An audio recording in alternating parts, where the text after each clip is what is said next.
Hello everyone, स्वागत है आप सब लोगों का अनअकैडमी सिविल 101 यूट्यूब चैनल पर।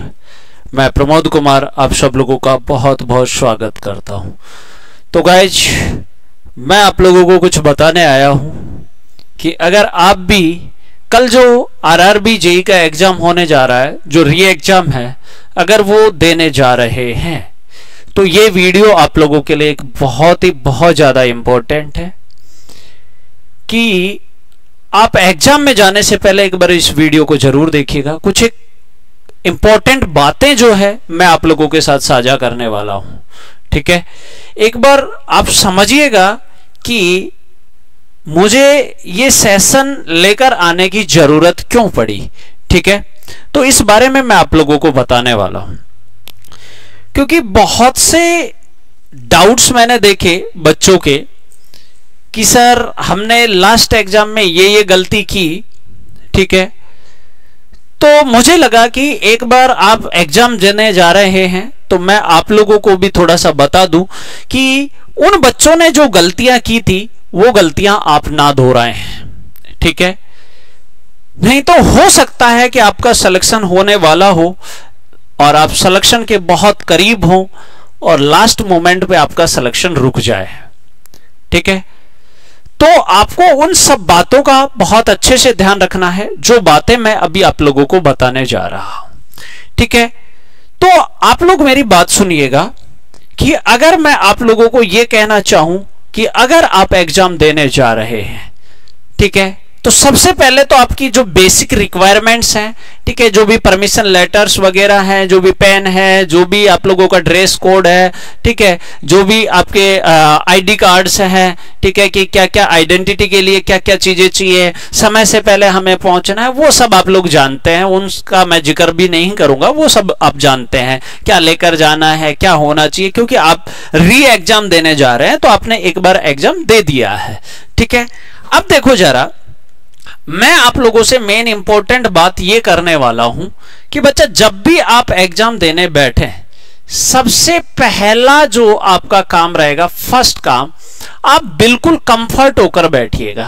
कंफर्ट का मतलब है कि आप लोगों को बिल्कुल प्रेशर को दूर रखना है, ठीक है, कि हमें जो प्रेशर एग्जाम में आता है उस प्रेशर को क्या करना है, रिलीज करना है, उस प्रेशर को दूर रखो। क्योंकि अक्सर प्रेशर जब भी होता है स्टूडेंट का क्वेश्चन गलत करवाता है, आता हुआ क्वेश्चन प्रेशर के कारण गलत हो जाता है।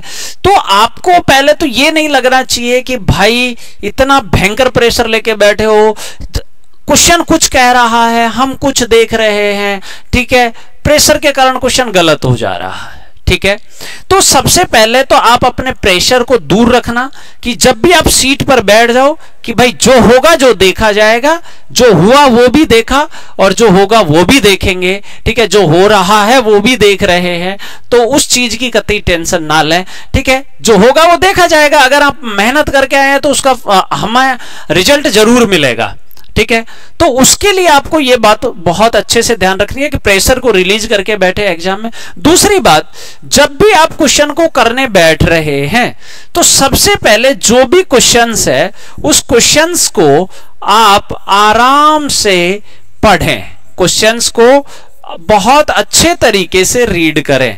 क्योंकि मैंने अक्सर ऐसा देखा है कि जल्दबाजी में हम क्वेश्चन पढ़ रहे हैं, ठीक है, क्वेश्चन में छुपा हुआ था नोट, हमने पढ़ा नहीं नोट को, ठीक है, और हमने देखा कि भाई ये तो और ही कुछ पूछ रहा है, हमने वो पूछ रहा था which option is not correct, हमने कर दिया विच ऑप्शन इज करेक्ट, और करेक्ट वाला जो ऑप्शन था वो फर्स्ट ही था, हमने उस पर टिक मार दिया। अरे भाई क्वेश्चन ढंग से पढ़ना था, क्योंकि ये जो मिस्टेक्स है ना, ये सिली मिस्टेक्स होती है जो एग्जाम में करता है बच्चा।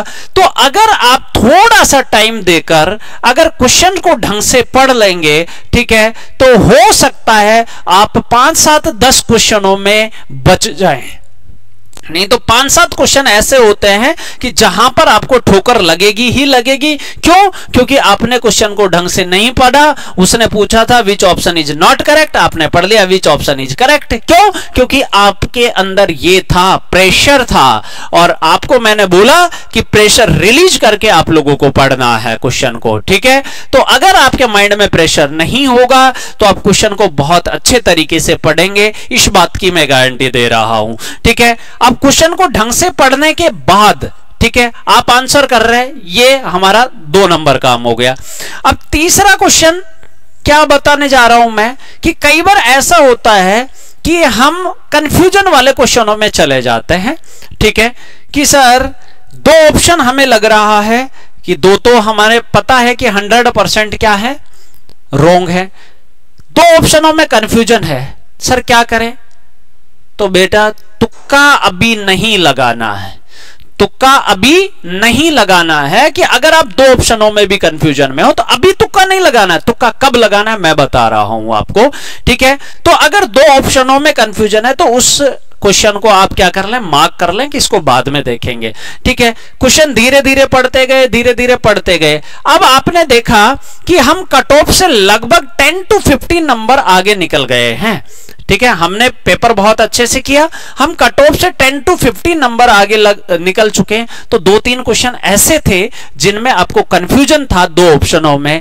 अब वहां आप ट्राई कीजिए, एक बार थोड़ा सा और सोच के ट्राई कीजिए और वहां आप लगा दीजिए। अगर गलत भी हुआ, ठीक है, तो क्योंकि हम कट ऑफ से 10 to 15 नंबर ज्यादा जा रहे हैं तो गलत भी हुआ, कोई बात नहीं, हम झेल लेंगे। लेकिन अगर आपने शुरुआत के दौर में ही तुक्के लगाना स्टार्ट कर दिया ना तो फिर आप नहीं झेल पाओगे। क्योंकि एक तो हम कट ऑफ पे बैठे 50 पे हैं, नंबर हमारे 50 आ रहे हैं। ठीक है, मान लो कट ऑफ 80 जा रही है और हम तुक्के लगा रहे हैं, भाई नीचे चले जाओगे, ऊपर आने की कोई गुंजाइश नहीं है। तो तुक्के शुरुआत के दौर में आप जो तुक्के लगाते हो वो तुक्के नहीं लगाने होते हैं। तुक्के तभी काम करते हैं ना जब आपने पढ़ा होगा। अगर आपने पढ़ा नहीं है तो तुक्का कोई काम नहीं करेगा। ठीक है, तो मैंने आपको 2-3 बातें बताई है। एक तो ये जो मेन इंपॉर्टेंट बात बताई है ना, ये नोट वर्ड वाली, ठीक है, या फिर कुछ और पूछा था आपने कुछ और बता दिया। ठीक है, तो आप इसको क्वेश्चन को ढंग से पढ़ें एक बार, क्योंकि ढंग से पढ़ने के बाद आपको पता लग जाएगा कि हां सर क्वेश्चन में क्या बताया जा रहा है। ठीक है, दूसरी बात, आप लोग बिल्कुल टाइम के अकॉर्डिंग पेपर करना है आपको। ठीक है, ऐसा नहीं है कि आप उलझे हुए हैं, न्यूमेरिकल्स में उलझे हुए हैं, कोई न्यूमेरिकल आपका 5 मिनट ले गया, भाई साहब आप देख लो, टाइम देख लो कि भाई ये सर ये तो ज्यादा टाइम लगेगा, छोड़ दो ना, बाद में देखेंगे, टाइम बचेगा तो। ठीक है, तो आप टाइम का बहुत अच्छे से ध्यान रखें कि भाई अकॉर्डिंगली टाइम के पेपर आप लोगों को करना है, अकॉर्डिंगली करना है ना भाई। लेकिन हम लोग क्या करते हैं, उलझ जाते हैं कि इसका आंसर निकाल दो, कैसे भी करके आंसर निकाल दो। आंसर निकालोगे तो आगे के 10 क्वेश्चन छूट जाएंगे ना भाई, उसको बचेगा तो टाइम देख लेंगे, नहीं तो छोड़ दो, क्या दिक्कत आ रही है। ठीक है, तो उसके चक्कर में आगे के 10 क्वेश्चनों का नुकसान नहीं करना है। तो हर एक क्वेश्चन के अकॉर्डिंग टाइम डिसाइड करके भाई इससे ज्यादा टाइम इसमें नहीं देना है, फटाफट से पेपर को करते हुए जाना है। ठीक है, तो ये जो बातें मैंने बताई है ये आप लोगों को बहुत अच्छे से ध्यान रखनी है।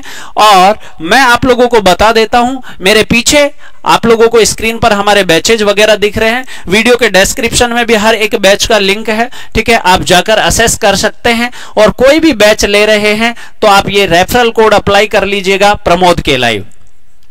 और वीडियो के डिस्क्रिप्शन में मेरा व्हाट्सएप ग्रुप का लिंक दिया हुआ है, आप सब लोग व्हाट्सएप ग्रुप को जरूर ज्वाइन कीजिएगा। व्हाट्सएप ग्रुप आप लोगों को ज्वाइन करना है और कल के पेपर की सारी अपडेट आपको व्हाट्सएप ग्रुप पर देनी है कि सर कैसा पेपर आया, कैसा आप करके आए हैं। ठीक है, और आपको हमारी अनअकैडमी की टीम से आप सब लोगों को बहुत बहुत बहुत ऑल द बेस्ट। अच्छा पेपर करके आइएगा, अपना बेस्ट दे के आइएगा, बाकी जो होगा, जो आपने जितनी मेहनत की है उसके अकॉर्डिंग आपको रिजल्ट मिलेंगे। ठीक है, तो all the best for your bright future, let's crack it. Thank you so much.